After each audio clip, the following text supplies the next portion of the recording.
chapter 1, verse 1 to 8. Chapter 1, verse 1 to 8. Yung walang baril ay pakishare ko sa kanila yung walang baril. Sa libro ni Nahum, chapter 1, verse 1 to 8. For the respect the reading the word of God, lahat po tayo magsitayo at basahin po natin, palitan ko sa verse 1, the burden of Nineveh, the book of the vision of Nahum, the Elkosai, verse 2. God is Jesus. Andali. Verse 2 lahat kayo, go! God is Jesus and the Lord revengeth. The Lord revengeth and is furious. The Lord will take vengeance on his adversaries, and he reserveth wrath for his enemies. Sa Nahum chapter 1, verse 1 to 8. Nandito po tayo sa verse 3. The Lord is slow to anger and great in power, and will not at all acquit the wicked. The Lord hath his way in the whirlwind, and in the storm, and the clouds are the dust of his feet. Sa verse 4.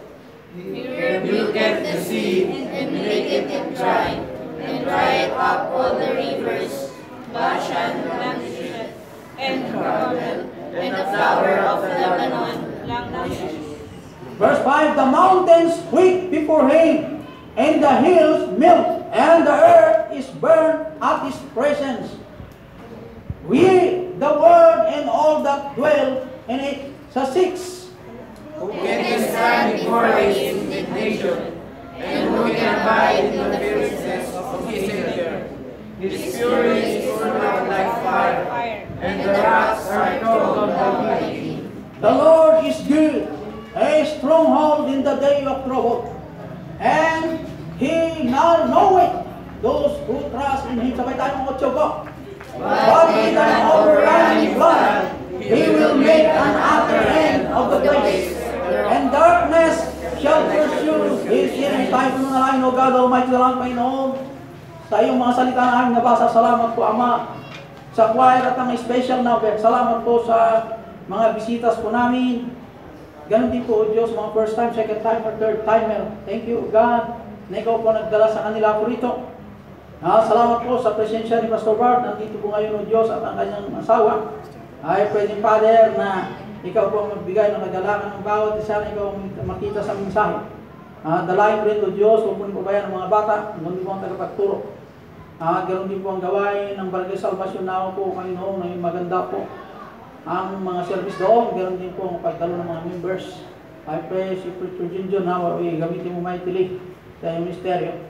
Patawad ang sa aking mga gawang kasalanan. Turuan mo kailangan magpakababa. Tulungan mo po ako, Diyos, magsalita wala akong kainan. I pray na kapusin mong kaawad mo kumilo sa mga kaligtasan ng bawat isa. Salamat sa lahat ng mga blessing in Jesus Christ, I pray. Amen. Lahat po mag-share po.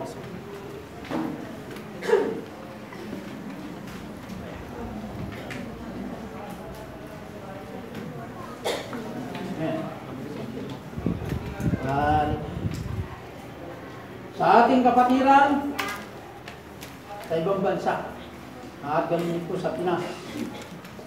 Dalangin natin ang mga kapatiran nasa ibang bansa, mga kapatid. At ganun din po na maging suportado sila sa gawain dito sa Gethsemane Christian Baptist Church ng Barangay Dos ng San Mateo. At nandito rin po si Pastor Bart. Pagkita tayo mga Pastor Bart. Faith Baptist Church po ng Alicia. Ayan po, yung misis na isa-isa. Pagkita tayo po, yung misis niya, hindi nakita. Ayan. Misis niya. Kayo, pangalawa na ito, Pastor. Pangalawa?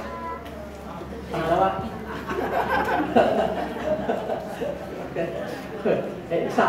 Nang gano'n pa rin niya. Amen. Kaya yung Pastor po sa kanila, hindi tayo pinila si Pastor Dumigin mula po sa Trino. Sila ay pumunta dito po sa Kalinga kasi meron kang pagtitipon sa Kalinga ngayon. So, ipag-pray natin po ang gawain po doon na pagtitipon. Dito po sa Nahum chapter 1 verse 1 to 8 ay ito po ay tinutumbok po yung kalakasan. Binanggit po natin kanina ang lesson natin sa Sunday School. na kailangan po ang Kristiyanong mandirigma o ang Kristiyanong mayroong endurance. Ang Kristiyano pong mapitik-pitik sa paglilingkod, hindi natin kailangan. Sa bakbakan po ng gawain, kailangan natin ang mga sundalong mandirigma. Kasi po, napakalawak ang maani. Napakalawak po ang mga tao na dapat nating puntahan upang ipangaral ang salita ng Diyos. Dito lang po sa bayan po ng San Mateo, marami pang hindi nakarinig po ng mensahe ng pagsisisi. Sino ang magdadala sa kanila ang mensahe ng pagsisisi kung hindi po tayo po mga nasa tamang doctrine? Hello? So, there is no hope of repentance. This time, there will be no escape because their measure of wickedness is really full. Wala na pong panahon na tayo po'y mag-isip po kung hindi yung kalooban ng Diyos. Ang buhay sa lupa, ang dami pong discouragement, ang dami pong mga problema physically, ang dami rin po moral problem na ating pong kinaharap bilang mga anak ng Diyos. Pero salamat sa Diyos, kailanman hindi tayo po pinabayaan. Amen. Salamat sa Diyos, maunawain na Diyos sa lahat ng panahon. Tayo lamang po ang may problema, mga kapatid. Kaya sa labanan po ng mananampalataya, sa unang puntos, Nahum chapter 3, 1-7, in order na baybayin po natin ang title ng mensahe, Stronghold in the Day of Trouble. Stronghold. Ang kalakasan na mayroon po tayo sa panahon o sa araw po ng problema. Sa bawat mananampalataya, ini-encounter natin, ini-encounter natin po ang problema. Kung walang problema, hindi tayo masusubukan kung tayo po ay mandirigma o hindi. Dapat mayroon tayong problema, mga kapatid. Okay. Sa Nahum chapter 3, 1-7, great wealth and strength was not sufficient to survive. Great wealth and strength was not sufficient to survive. Ladies and gentlemen, ang sundalong pong nangangaral ng mensahe ng Biblia, soldiers of Christ. We are all soldiers of Christ. Ang requirement upang tayo maging sundalo ng Panginoon, nung tinanggap mo si Jesus Christ bilang tagapagligtas at Panginoon sa buong puso, we are considered soldiers of Christ. Dahil nasa ring po tayo, we enter now in the ring. No retreat, wala mong panahon na umatras pa. Bakit? Ang sabi ng Biblia, pag tayo po'y magiging lamang masunurin sa instruksyon ng Biblia, ang banal na kasulatan, hindi po tayo paubayan kailanman. Ang nagdala sa atin po sa battle ring. Amen. Amen. Amen. Kaya, huwag mong sabihin na may problema ako, ganito ang problema ko. Kung alam mo lang, pastor, ganito ako, ganito problema ang pamilya ko. Ang problema, hindi po yung family about poverty. Yung kahirapan ng buhay, hindi rin po yan ang problema. Yung ambisyon sa buhay, frustrated tayo sa ambisyon sa buhay, hindi rin yan ang problema. Ang problema ay sa atin bilang maging masunurin na anak ng Diyos. Amen. Iyan ang problema, disobedient child of God. Dahil nangako ang Diyos sa atin na naayos sa banal na kasulatan. Ito po ang ating witness. Tumitistigo, pag masunurin ka, hindi tayo pawabayaan. Yan naman lang nasa Biblia. Kung bakit po tayo binibitawan ng Diyos, kasi tayo po ang unang nagbitaw sa Diyos. Tayo ang umayaw. Because we are disobedient. Ang dami pong maani, kapatid. Ang mag-aani po ay kulang. Pag dumadaan ka sa may barangay, ang daming mga unsaved. Kaya ang mga mangangaral, ang mga pastor, ginagawa lahat na matrain ang mga members para maunawaan nila ang kahalagaan ng soul winning. Dahil ang buhay ng church ay nasa soul winning. Kung hindi natin gawin yung heartbeat ng Diyos sa heart niya, kung paano natin pagpalain tayo ng Panginoon kung sa ating lamang po ay wealth, ang ating pong strength, wealth, o power ang ating pong pinagbulang ng kakayanan na mabuhay sa lupang ito. Huwag natin pong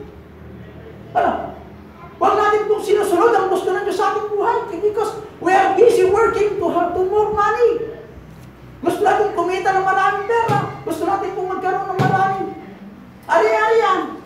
Dahil po sa gusto natin kumita ng mas maraming pera, yung gawain ng soul winning, yung gawain sa ministry, nawala na. The dying church. Hello? Members, malungkot. Maraming mga dying church. Buhay. Dapat ang soul winning.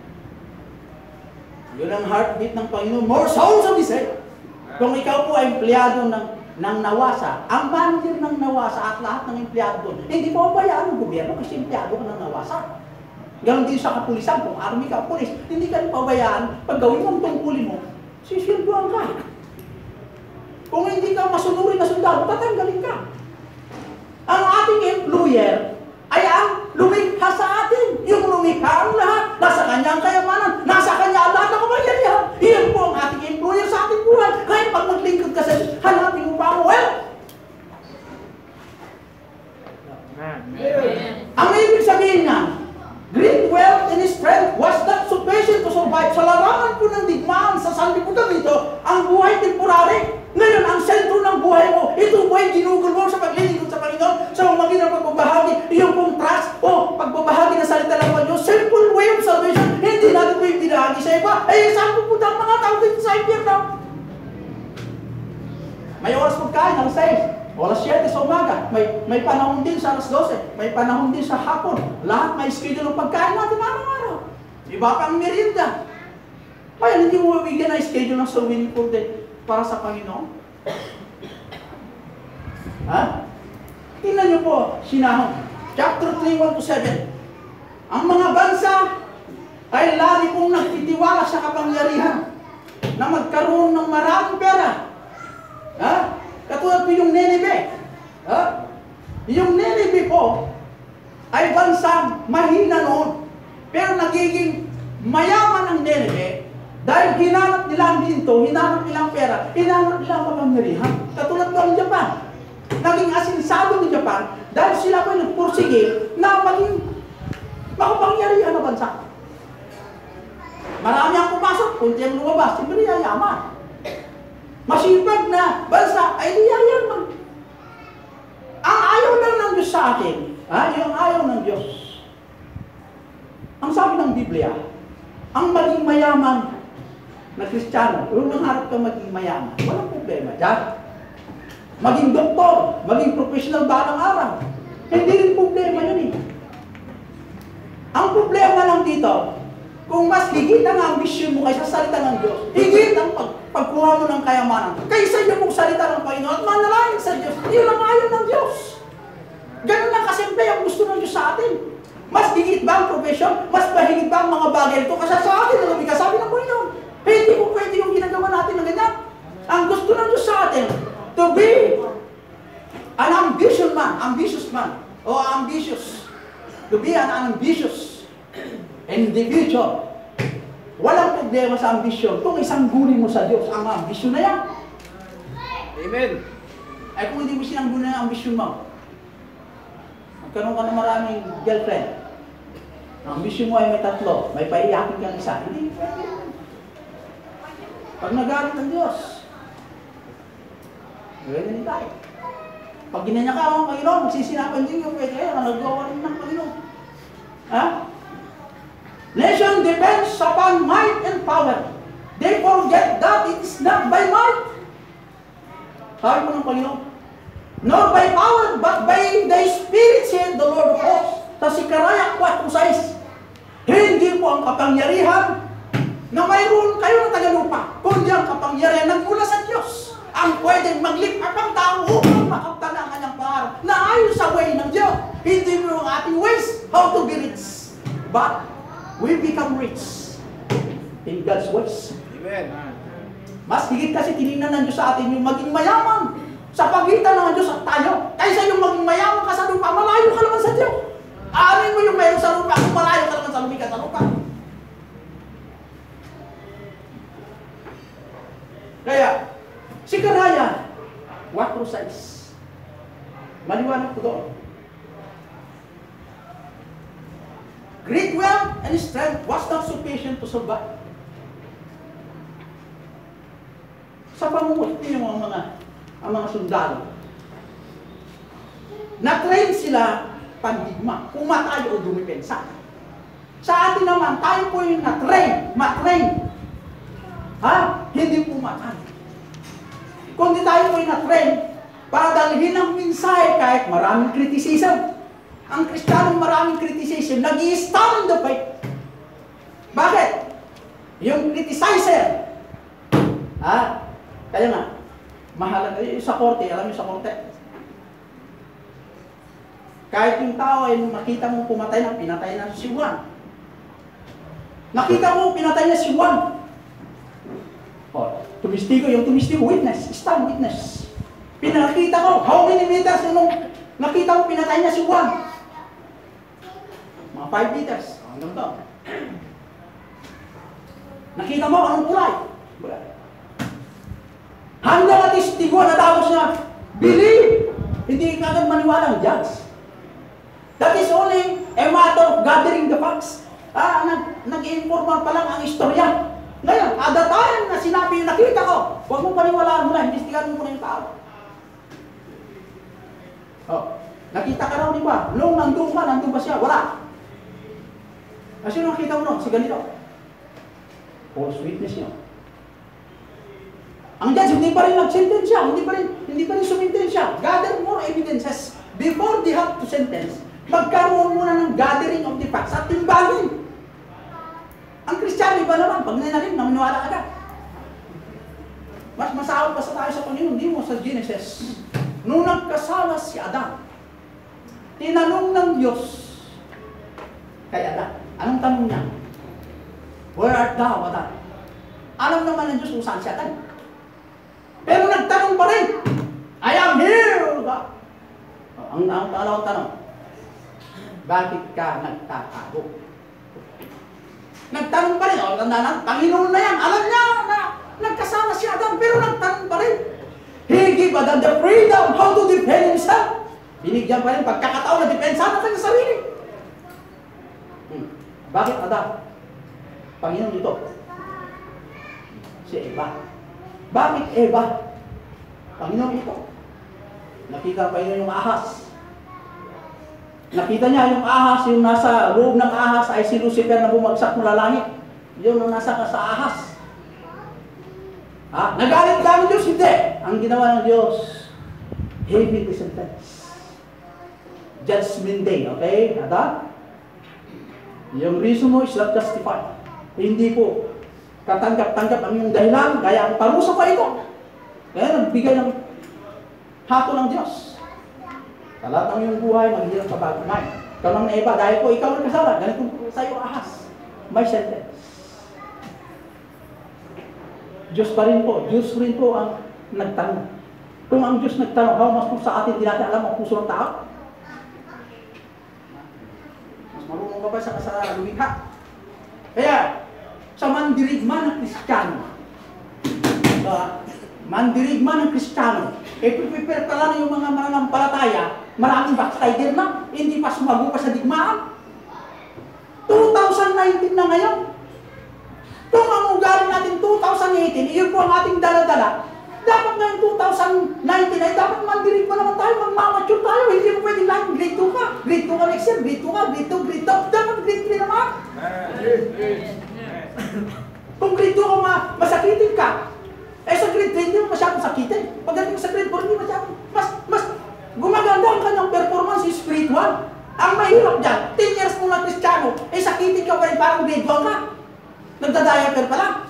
Ay, hindi pa rin ganyan ang kapatid. Kaya yung great wealth and strength was not sufficient for survival. Spiritual battle po ito pinag-usapan. Kaya members, I challenge you. I challenge you.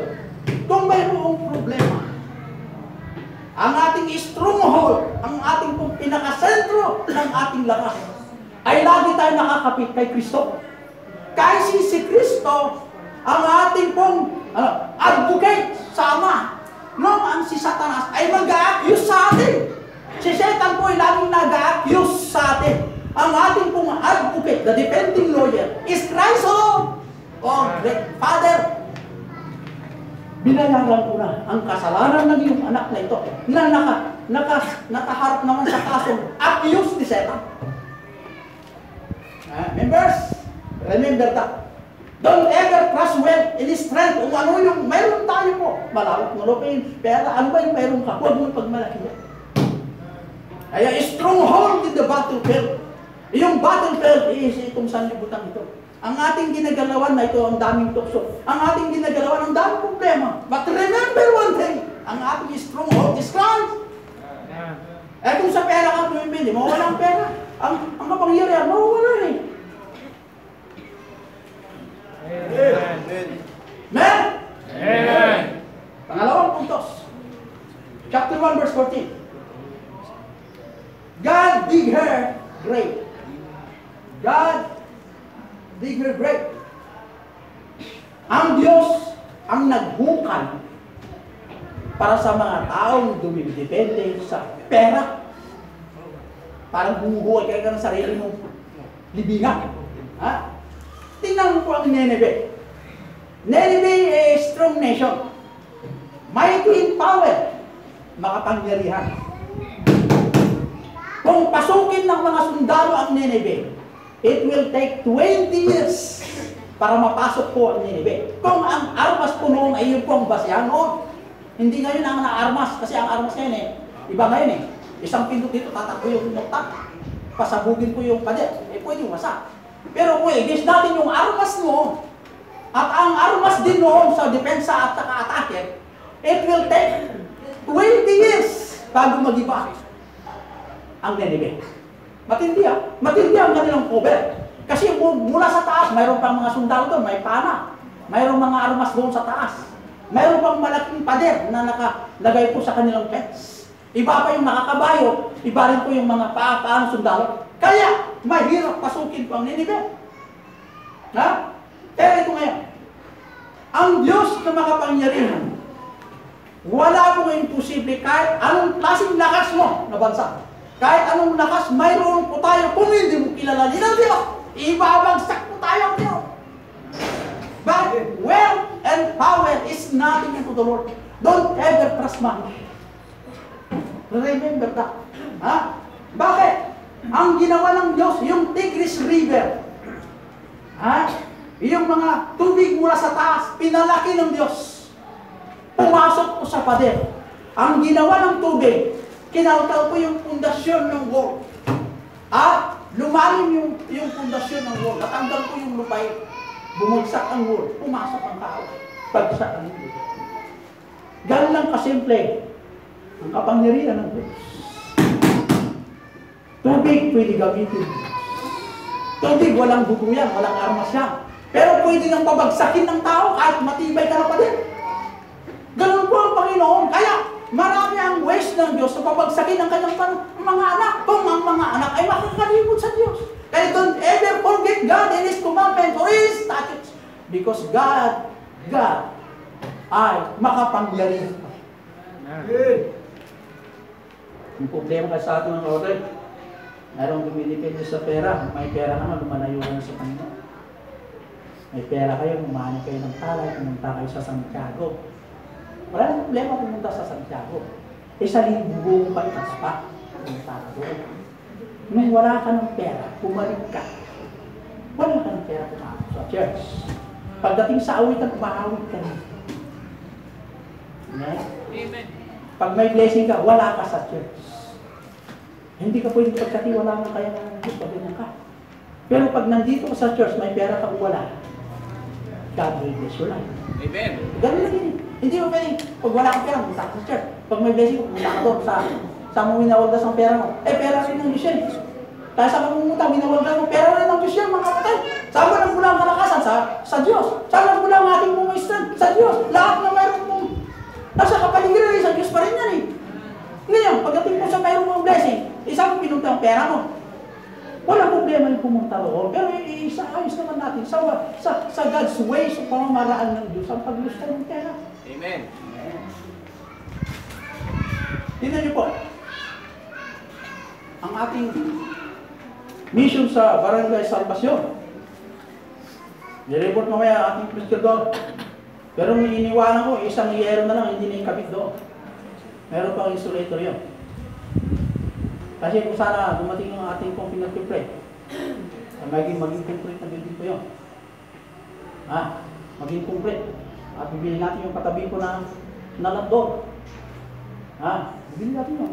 Maganda sana yung ating ininta. At gawin natin bakasyonan ko yung mga makatira na mayroon sa iyong bulugan.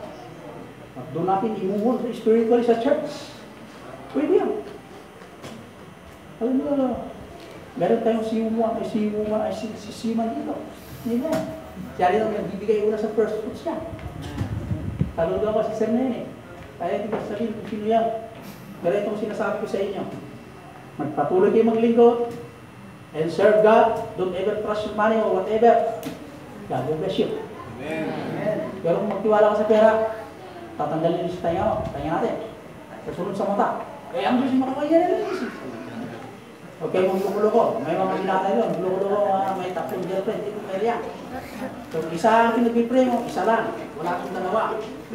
Amen? Amen! Maliban sa akin, dalawa. Pangalawa si misis ko. Okay, tanong yan eh. Ang kasagutan eh, dalawa sa amin bro, alam nila yan. Pangalawa ang misis ko eh.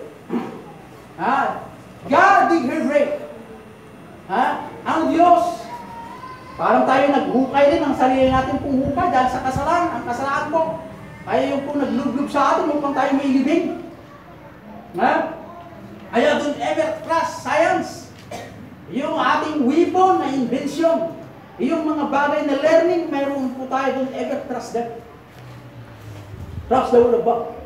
Amen. Yun po ang number 1. Ang science, maganda ang science. Maganda ang learning. Pero kung mas mahigit ang mga bagay ng kaysa ito, kalimutan mo ang mga yan. Because ang sabi ng Biblia, wala rin pong tatagal ang mga bagay na nakamtan natin sa lupa. Makakalimutan din lahat kasi ang ating kaisipan hindi habang panahon malakas. Pero ang salita ng Diyos, pag ito ang unang mong mamahalin, mas higit mong pinakinggan ang salita ng Diyos, obey the will of God. Yung mga bagay meron sa lupa, pangalawa lang. Pangalawa, hindi po pwedeng number 1. Na ito po nahuhulog ang mga nangpalataya na naging number 1 po. Ito pong tinutukoy na word. Don't ever trust money. Kaya I challenge you members. Sa Joshua, sa Nahum chapter 1 verse 14. Let it out. Mawawala sa huli. Tandaan niya. Mawawala sa huli. Sayang lang ating pinag-ipunan niya pag ganyan. Pero kung mayroon ka, may blessing ka, be God. May blessing ka, be God. The channel of blessing na ikaw po'y ginagamit ng Diyos. Walang tigil po ang blessing. Pag may dumating blessing, be God. Saan ka nagbibigay? Hindi sa ara, kundi sa mission ko. Amen. Maraming po pastor naghihirap po dahil po sa kanilang financial problem. Pero sila ay nagpupursige susunod. Why not support this kind of pastor? Itong mga ginagamit ng Diyos na sakyan. Mas maganda mag-ipon ng kayamanan sa langit kasi mag-ipon sa lupa.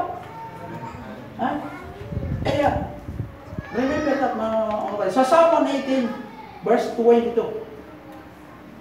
The stone of the corner was refused by men. The stone of the corner was refused by men. This is the Lord's doing. It is marvelous in His own eyes. Tingnan niyo po. Yung pagtayo ng bahay, di ba? Mayroon tayong bato. Ang corner, katulad po yung poste. Mahalaga po yung pundasyon yun eh. Pundasyon. Mahalaga yung pundasyon. Kung ang bahay ay matibay, pag dumating po ang bagyo, hindi iba-blast out lahat yan kasi matibay ang pundasyon. Ang Kristiyanong madaling bumagsak. Isang petek lang eh. Atrasin sa Kristiyanong buhay niya, ibig sabihin ang kanyang pundasyon, mahina. Kung ang Kristiyanong matibay ang kanyang pundasyon, nakakapit kay Kristo yan, gaganyan lang yan. Kung dumating ang bagyo. Kaya, ang hangad ng Diyos sa ating Kristiyan, mag-grow tayo spiritually. Titibay naman tayo ng pananampalataya. Hindi habang panahon, maliit pa ang ating pananampalataya. Amen? Kaya ang loobin ng Diyos, mayroon tayo sa itong parte ng Alicia. Magkaroon tayo ng tasalan dyan, kung sakasakali. Ha? Alicia, parating dito. Kakasal natin si Pastor Mark. Kanya, isang ko lang. Kakasalin natin dito. Ang ating manok naman dito ay kakasalin natin. Ha? Magkaroon ng reunion day. Yan. Ay, ba't malungkot si brother? Ay, malungkot. Kunwari lang kung sakali. Pero under prayer yan. Amen. Kaya pag ganyan, amen. Hindi naman mawawala yung ating man dito eh. Pag tayo po, meron na sakaling gano'n nangyari. Walang problema. Ha? Ibig sabihin, suportahan natin. Ha? Mahalaga ang pundasyon. Example, yung misis ko po, si Bernadette. Hindi ko linigawan na yan, Sir Bernadette. Hindi ko linigawan. Amen! Ang sabi ko kay Sir Bernadette, ang pastor walang pera. Ang pastor walang ari-arian. Wala kaming lupay, wala kaming sasakyan. Ang mayroon sa amin ay salita ng Diyos. Amen. Kung gusto mong pastor, mag-asawa ka. Nagulat pa siya. Ngayon na tayo magkikilala, ganyan na nga sa'yo. Ngayon na tayo magkikilala, kasal ka agad. Pagkakilala kami, kasi January kasal namin. Pag-pray mo natin, hindi na sabi, oo, hindi na sabi. Pag-pray natin. Tinindihan po ang 4 na churches. Itong pangalan ito, pag-pray natin. We prayed hard for her. Ngayon, kikitaan namin ulit. Kasi may naniligo sa kanya, engineer. Hindi sa kapag din.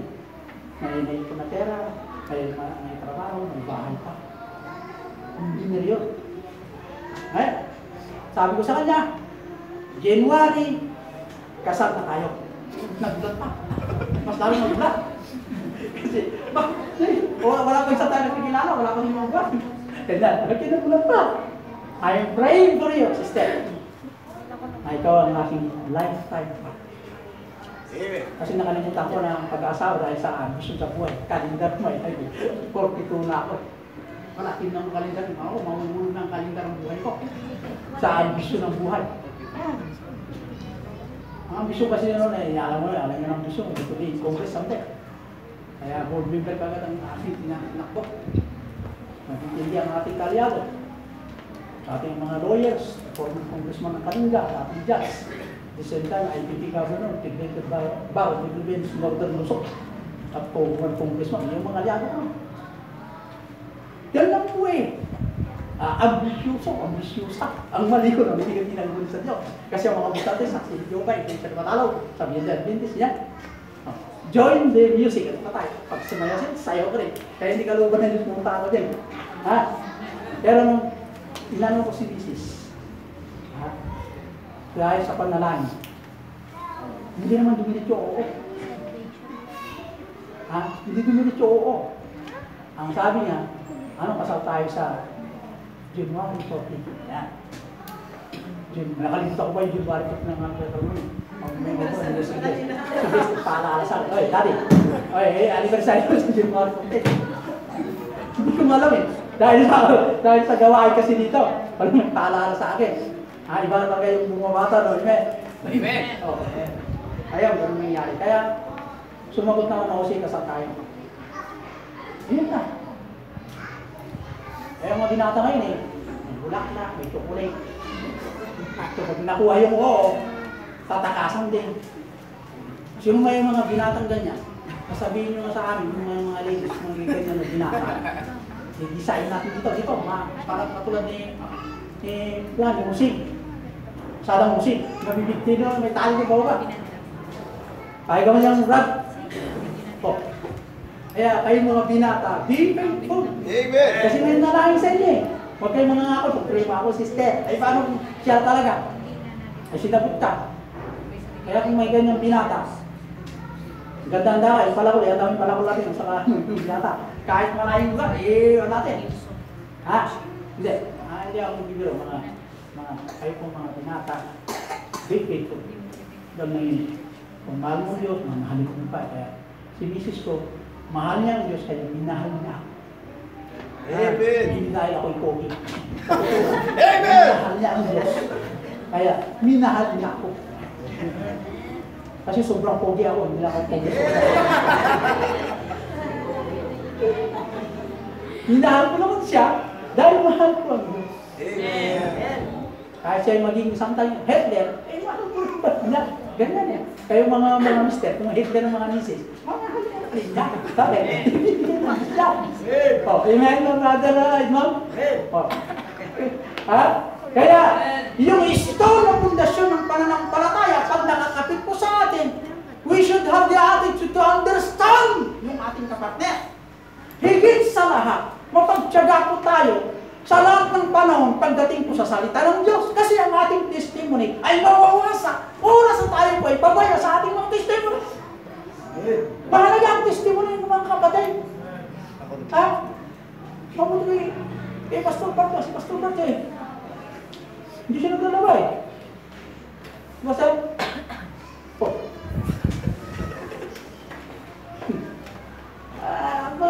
kami mga pastor, naglalaba kami.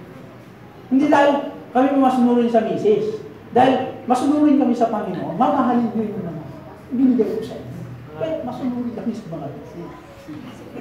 Sayang ka. Pag-ibig ka. Di ba ganun, brother, di ba? Hindi ko po alam. Hindi pa masanurin niya, hindi ko yung araw. Ha? Kaya, I challenge you, members, mas maganda masunurin po tayo sa Diyos. Kaya ang pamilya, mahalagang mayroong pagkakasundo kung lamang mahal mo higit sa lahat ang Diyos. Hindi mo higit mahalin ng Diyos kung kulang ka ng pananampalataya. Bakit? Sumigaw si Mary, sinigawan ko rin. Magkaroon ng evil yan, evil. Papasok ngayon ako. Si evil, si Satan. Ang gusto ni Satan, lagi nag-aaway. Ang gusto naman Diyos, ang Diyos, there is always peace. Ganyan. Kaya ang lalaki ang magdadala. Kaya kawawa talaga ang lalaki. Wala din pag-iway. Hindi mo pwedeng tagayin mo si Mrs. Bakit? Tinaga mo, makukulong ka rin. Kung tatagayin mo, magkaroon ng war sa tahanan. O di pa paano ang away sa labas? Kaya dapat mamahalin. Kaya ang sabi ng Bible, mahalin nyo yung kaaway. Yung kaaway, yung gustong pumatay sa'yo, mamahalin mo. Yung pagkain Mrs. mo, di mo mahalin. Amen! Hey! Binig mga men! Mamahalin ng mga Mrs. Amen? Amen! Ay, kumuha ka lang nga tayo, wala kasi naman siya. Wala tayong mga gawa eh. Nandyan na. Hindi pwede. Iwalay tayo. Gagawin ko yung pang-manuli pa yung marriage ng atin. Hindi rin pwede. Pinag-pray mo yan eh. Pinag-pray ka rin. Kaya ang solusyon yan. Ha? Isang huli sa Diyos, whatever problem. Iyon pa ang solusyon. Tayo po iluluhod. Magpipay sa Panginoon. Kasi ang pundasyon natin sa pananampalataya ay si Kristo.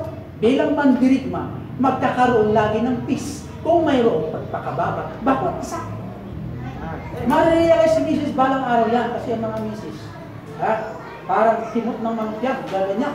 Ang bala nila ay nasa worldly glory. Ikaw naman na lalaki, kailangan, yung salita ng Diyos ang ating bulit.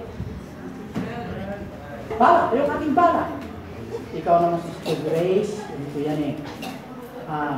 Ako, nagtatrabaho ng maayos. Ngayon, sigaw-sigawan mo ako. Ako lang. Parang mo, mas maganda yung magkaroon kayo magkakasundo. Ang hirap pa kung itanong yan. Tapos sisigawan mo ako. Ano masasabi ni Bruno sa labas? Inaanyayaan natin yung punta sa church. Tayong dalawang Kristiyano Baptist. Nag-aaway pa. Di ba paano niya? I'm sorry, darling. Sabi ni Grace. Di magkakasundo. Ganun lang naman yun. Kung matapang pa rin, di sabihin mo sunod na. Ipag-pray mo si Grace. Ang Panginoon, kikilos kayo kasi ikaw, Grace, huwag kang magyabang. Si Mr. Moy, ako yung kumikilos sa kanya. Mamaya, sorry ha, darling. Hindi. Ganun lang yan eh. Naniwala ko sa panalalim ng kapatid. Kung nakapag-isis na ng ganyan, ang pundasyon ng pananampalataya meron tayo kay Kristo, magkaroon tayo ng prayerful attitude. Pag-pray natin ng mga misis, pag-pray natin ng mga pastor, pag-pray natin ng mga mister. Ganun yan eh. Hindi lang buhay natin na sirkil dito sa lupa. Hindi gera, hindi away. Wala rin may ibibigay yan eh. Amen? Amen? Kaya, in order for us to be in unity, kaya mayroon tayong prayer meeting, 5:30, sa Wednesday night. Wednesday night, ilan ang dumadalo? Nag-pray. Nandito yung prayer natin, prayerless. Ilan ang dumadalo dito? Para ipag-play kayo, nandukay, nanonood ng TV, nandukay, nanonood ng ganito, hindi ka lang mga pinatanood nyo. Nandito yung mga prayer warriors na kanood, nag-play kayo. Tapos mayroon kang blessing, lumayo ka. Kung pwede lang pumatay, marami akong pinatay ng tao. Hindi pwede pumatay ng tao. Hindi pwede sumuntok kasi marami mga ano eh. Pastor, sumuntok pa ng tao. Siyempre, ayaw ko rin gano'n eh. Si pastor, nagsalita ka ng masama. Yung pastor na yan, magagalitin pa. Ang pastor, ganyan yung ugali na. Parang tegre pag nagkasala ako. Hindi pwede yun. Pastor, maami pa rin. Hindi ako kapatid. Hindi ka. Sige din natin. Kaya kawawa nga, pastor. Ha? Pero yung naman ganyan yung pastor. Kaya ang pastor, yung marami na ako ng uban. Kasi sinabi mo, marami ka ng uban niya. No? Puti lang buhok mo. Magpuputi lahat yan. Marami ka problema. Si Pastor Bat, wala akong problema kasi yung buhok niya, hindi maputi. Nagkukulay lang ata siguro. Ha? Kaya I challenge you members. Pray for your pastor, sinong kapatid nyo sa buhay, pag-pray mo sila. Ganun ang solusyon niya. May problema kayo, digmaan sa bahay, para hindi mayanig ang bahay. Solve the problem according to God's ways. How to solve the problem? Ganun ang kasimple yan.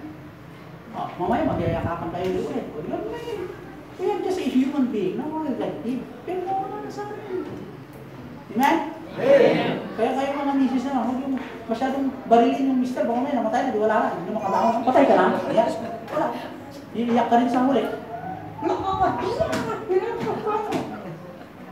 Hoy, bisik. Natulog na pala. Kaya sa sisigaw na, natulog na. Ay, gising ka! Hindi na tapos! Di paano mo natuluyan? Ikaw rin ang iiyak. Kaya, hinay-hinay ng mga kapatid, mga misis. Pag kayo po'y magagalit, kung pwede sana ikadena yung kanito, pwede ikadena eh. Hindi yun. Ikadena yung mga uso nila. Kung hindi hahaba, parang yung uso ng bagsa ng ay hindi rin eh. Papagmahal ng Diyos sa mga nagalitis. Kaya ang gagawin natin mga men, ipag-prayer natin mga misis. Ha? Ipag-prayer sila na tumibay kayo ng pananampalataya sa Diyos. Pag sila ay tumibay, sila po mismo hihingi ng sorry sa mga mister na founded by Christ. Amen? Amen. Wala po tayo magsida tayo malalo. God Almighty sa mga Panginoon sa inyong mga salita. Alayin ko o Diyos na ang aming stronghold ay nagtalalay kay Kristo. Dalahin ko ang bawat mananampalataya, Panginoon. Nahamunin mo ang buhay Kristiyano sa lupang ito. Dito sa lupang dahil problema o Diyos. Pero pag naaalala ka namin na sa iyong mga salita, ikaw ko'y tumibay o Diyos magpatuloy maglingkod despite of many trials and problems. I pray, Father, na mga members, men after, hamunin mo sila to come to the altar na tayo po'y magbuklod sa panalangin mga women's downstairs. Tayo po'y mag-pray, togetherness mga kapatid. Lahat po tayo nagkakasala, wala po hindi nagkakasala, kundi lahat po tayo. Tayo nga pumunta sa altar para tayo po'y panalanginin ng bawat isa na tayo maging effective sa 2019 pagdating po sa lalang ng paglilingkod. Come forward ng mga men upstairs, mga women's downstairs. Sa mga bisitas po namin, mayroon mga bisita first time, third time, or fourth time, or fifth time. Mayroon come forward to the altar. And I pray for you.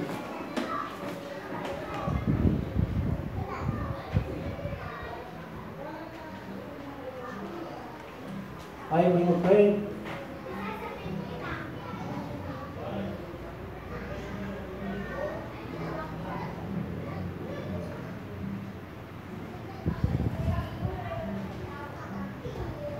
Gawang Panginoon, salamat po sa mensaheng ipinarating mo sa akin na huwag kang magtiwala sa pera. Ano man mayroong mamahalin sa lupa. Dapat ikaw o Diyos ang maunang aming mamahalin kaysa sa iyong pinilipan sa lupa. Dalahin ko mga members, mga forward, mga men upstairs, mga women downstairs. I pray, Father, na patatagin mo ang aming pananampalataya, Panginoon. Magkaroon kaming pusong mapakumbang at magkaroon ng pusong mapagpatawad ako sa nagkulang po sa amin. Dalahin ko, Panginoon, nagamitin mo ang bawat mananampalataya na magbunga spiritually. Ganon din po, huwag mo silang pabayaan ang kanyang pangailangan financially. Naigit sa lahat, tumatag sila sa pananampalataya na magamit sila in furtherance of the gospel. I pray, O great God, pag mo kami pabayaan sa bawat pag-uwi ng bawat isa to bless them, bawat isa. Ganun din po mga ladies sa nung buwan niyo kanyang panalangin, Panginoon, at pwede Father ng mga ladies. Pabigyan mo sila ng matatag na pananampalataya. Ganun din po na gawin ang kanyang tungkulin bilang housewife. Ganun din po, Diyos, na bilang isang mananampalataya sa tungkulin paglingkuran ka. Gabayan mo sila, O Diyos. I pray, Father, ng pagmamahal, makalangit ay pagkalunod sa bawat mananampalataya. Ganun din po, Diyos, na namin ang iyong mga advice sa iyong mga salita. Upang kami po manatili sa iyong mga salita sa ating panahon. Oh, great God of mercy. I pray, Father. Nandito si Pastor Bart, ay po, Father, at ang kanyang misis, O Diyos. Nawa sila, O Diyos, ay bless mo sila. At salamat, O Diyos, sa kanyang pagdalo. At iyo po, ipo sa kanila. Lumalo sila po dito, lumalo gawain, ang kay officer sa Anisha, at Father, na lumalo ang gawain doon, ako rin kay Grace. Kaya hindi mo salamat ng bigay, ang tangkalinga. Ay kaya, Father, sa itong bawat delegates ng galo doon, at ang pangunuan ng ibigay ko, Father, kasi naman kayo ng kanusulat, at ang buhay. Ganun din po, magiging sakot, hindi sa pinaka-kulit na ng palataya. Ganun din po, Diyos, na puro mo kami pabayaan. Salamat sa mga blessing, in Jesus Christ I pray. Amen. God bless.